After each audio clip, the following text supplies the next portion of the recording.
He's third-generation Arizonan, former school teacher, teaches at Arizona State University, and currently serves on the governing board of the Tempe Union High School District. Martin Sepulveda, with the Sepulveda Group Incorporated, also a businessman, former city council member in Chandler, and formerly worked with the Arizona State Department of Commerce doing business development, and he is a Navy veteran. Kirsten Sinema, had worked for the Center for Progressive Leadership, is working for the Center for Progressive Leadership, is an adjunct forum, and thank you everybody for being here tonight and spending a few minutes talking about the challenges we're facing in our country, in our state, and in this community. A few folks mentioned their family legacy and the long generations that have been involved in this district and lived in this district.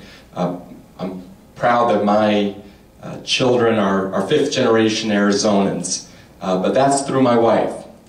My parents came to this country as immigrants 40 years ago this summer, and they came to this country like so many immigrants from so many different parts of the world with little in their fingertips, two suitcases.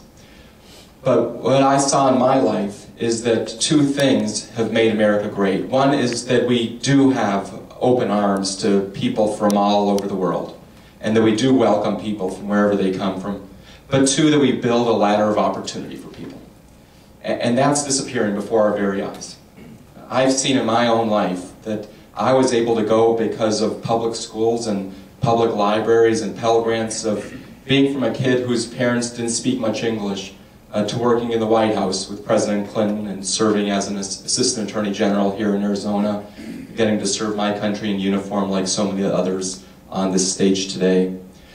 But what we are not seeing is to have that same ladder of opportunity that's available to the next generation. And other people have touched about it, but we should, as Travis said, talk about specifics and talk about how we're actually going to make sure that we do provide that kind of future to this country. I didn't read the Krugman book, but I did read that book that Travis has, and there's something in there about promoting the general welfare. And that's what is really at the heart of this question about healthcare. To me, the question of healthcare is, do you have the right to go into a hospital and steal healthcare and get healthcare without paying for it? All of us are going to get sick. All of us are going to be using the healthcare system.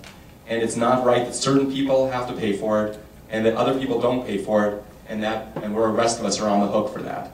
The real C word here is